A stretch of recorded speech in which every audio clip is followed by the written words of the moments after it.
What's up guys, so I'm going to show you how you can make your first $10,000 in South Africa by the end of 2024.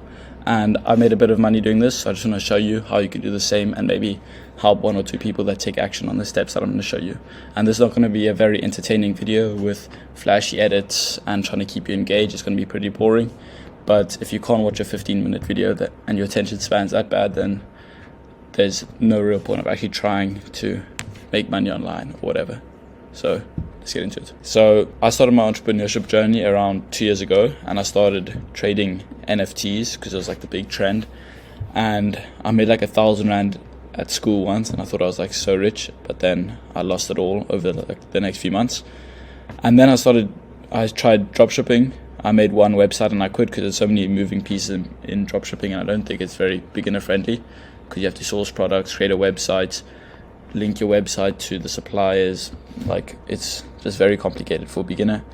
And then I started video editing, and this worked because it was so simple, and I did it on my phone. I started on my phone with CapCut, and everything that I do now revolves around that one skill, which is content and video editing. So I'm going to show you how you can do this exact same thing that I did, which is starting off providing a service to someone like video editing and then kind of transitioning into an agency after that. So I signed my first client on, well, not really a client, it was more like a project, on the 15th of September 2022. And I made 3 videos for him for $30 a video, which is actually not that bad, but the videos were terrible. But that kind of gave me my first glimpse to like what's possible, and that like I could actually do this. And then a few days later, another guy for 2 videos, which was for $60, which was quite cool. Like, as a 15-year-old making that much money, you feel pretty rich. And then throughout my journey, I've worked with Iman Gadzhi, Jamie O'Brien, Luke Alexander, Nathan Nazareth, and then some other guys, but these are like the big guys.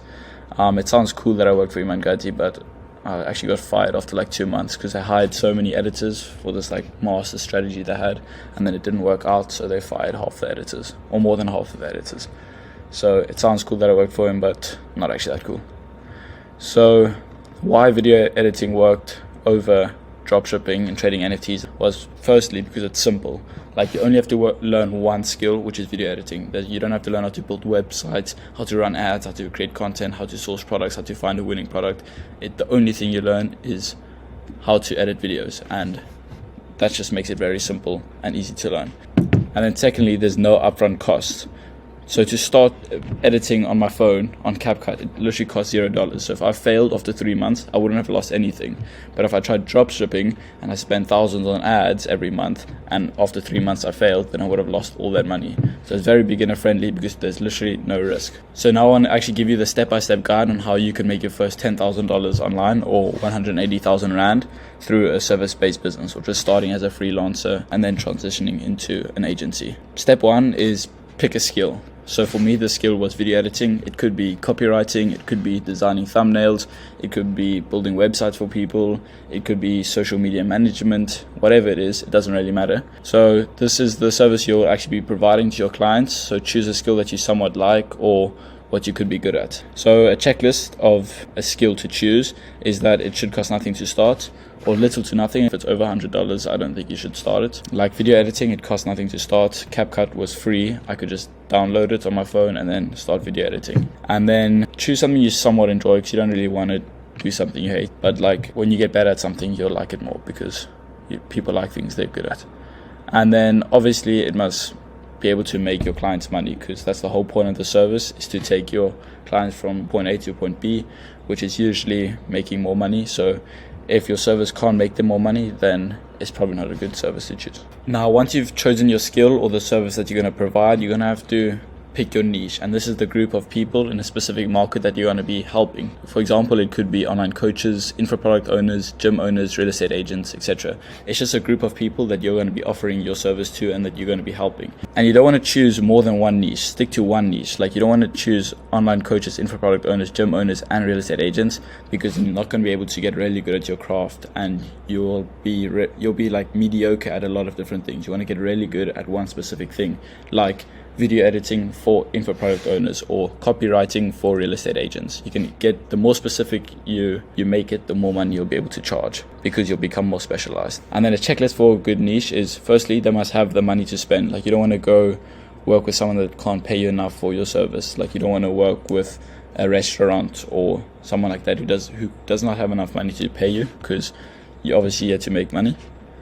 And then this is not a must, but if you have an understanding or initial understanding of that niche, then it could benefit. Like, if you're a fitness guy, then targeting gym owners could be more beneficial to you because you understand that space and that industry, so it could be easier to fulfill your service. And then obviously a demand for your service must exist, because if they don't actually need your service, then there's no point of targeting them. You don't want to work with broke people, because you'll end up doing the exact same work that you would for a rich person, but you'll make less money. So broke clients create more problems than they do money. Broke clients want results fast, which are usually unrealistic, while the rich clients understand that things take time and they kind of delay the gratification and understand that results won't come in the first week or the first month, and it will take time to see results. So they'll stick around for longer and you'll make more money. And then broke clients just don't pay well. Like, you could do the exact same work for someone who's rich and someone who's broke, and the rich person will pay you more. Step 3 is practicing and improving. So once you've picked your niche, picked your skill, you must start becoming good at it and being able to actually deliver on your service, on that skill. Watch YouTube videos on how to deliver that service or how to do it. Buy courses if you have the money. Buy mentorships as well if you have the money from people ahead. Or just get your hands dirty and start and learn from your failures. Like, when I started video editing, I would just make random videos, send it to people. I do everything for free, and I just make like sample videos and just keep learning, keep iterating, and eventually I got pretty good at it. And you're gonna suck in the beginning, but the only way to improve is by doing and learning. So you must just start. When you start copywriting, you're not going to know anything about copywriting. If you start building landing pages, you're not going to know anything about building landing pages.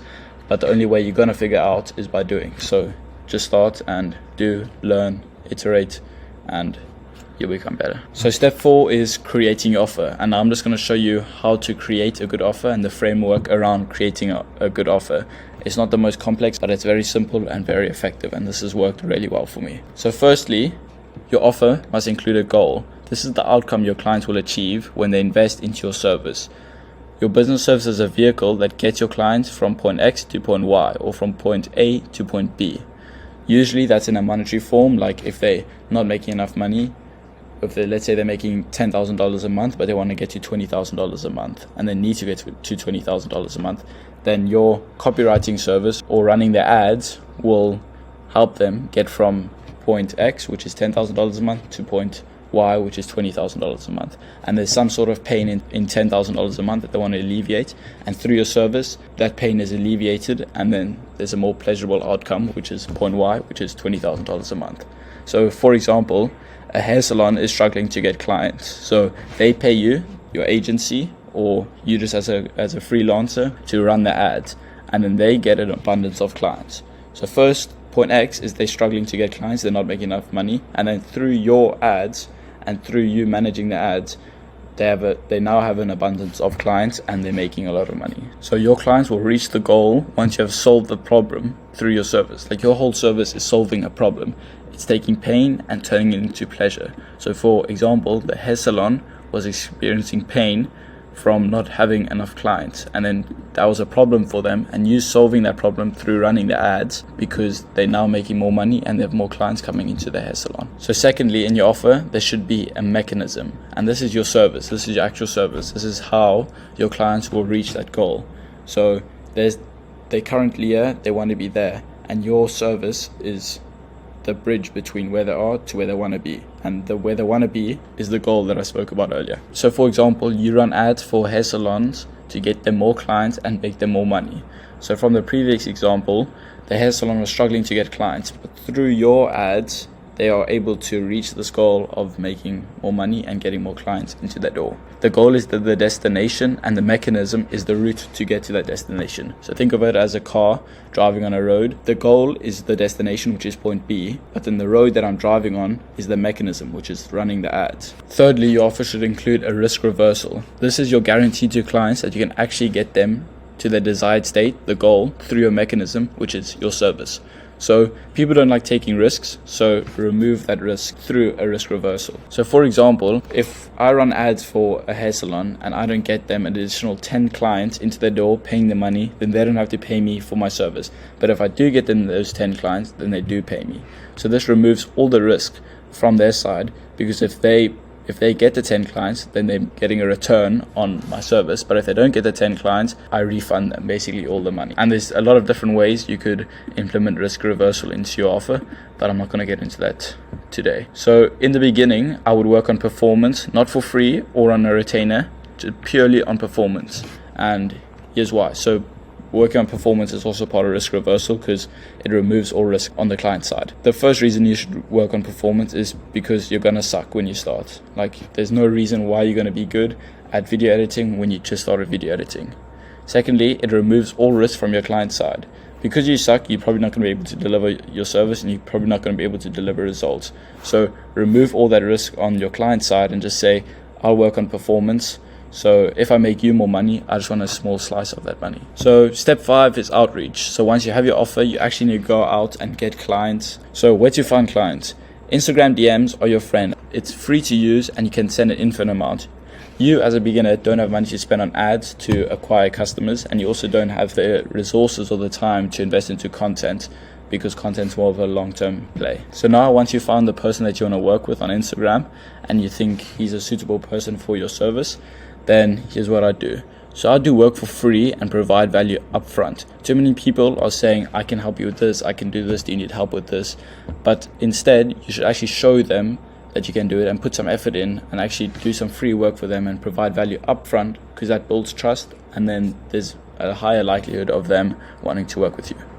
So for example, if I'm a video editor and I've done this before and it works very well, and I want to sign John as a client, I'll edit him a free video and I'll send it to him on Instagram saying, hi John, I edited you this video free of cost, let me know what you think. That's all I'll send. I'll just send him that, because then John will see this message and he'll be like, oh, this guy put some effort in, he made a free video for me, like no one's ever done this for me, and he's not selling me anything. So this first impression is very good, because you're not selling him on anything and you're just providing value and giving stuff for free without expecting anything in return. If I'm a copywriter and I want to sign Jeff as a client, and then I'll send him a message like this. It doesn't exactly have to be this, but this is just an example.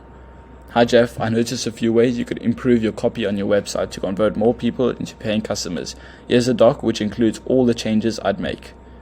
See, there's no pitching there, there's no pitching of your service, there's no saying this is what I can do for you, I can help you with this. It's just you simply saying, I went into your website, I saw a few changes you could make to make more money by getting more paying customers, and I want to give you these changes for free. So this shows that you care and that you work hard, because you actually put the effort in to go look at his website and go make those changes. It creates a great first impression, because he's like, this guy just did all this for me, he's actually provided value up front, and this builds trust. If the copy is good that you wrote and the changes are actually good, then he knows that you can already deliver on your service. There's no reason, or there's no more convincing you have to do, because you've just given him free work, and if it's actually good, then that trust would have been built. And then step 5 is closing the deal, which is sales. So either book a call or close them in the DMs. So when you start, I would recommend closing the DMs, because it's much easier, especially if you're not charging a large retainer. Like if your service is under $2,000 a month, or you work on performance,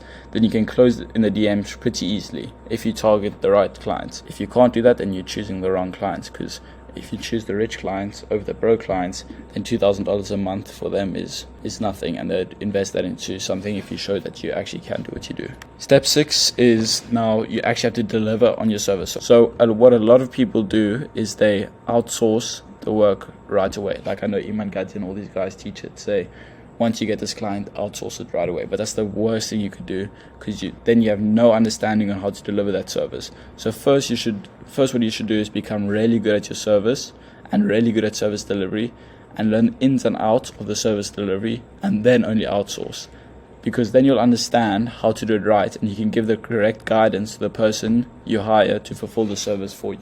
Like for video editing, I was a video editor for like a year, and I became really good at it, and I knew how to deliver results. So when I started hiring video editors, I could give them the guidance to actually deliver results, because I did it myself. First, you have to do the actual hard work and the actual service delivery, and then you can start outsourcing. So this was my first YouTube video. Thanks so much for watching. If you've come this far, if you've actually come this far, you're actually ahead of 99% of people, because 99% of people's attention span is too short to watch a video this long.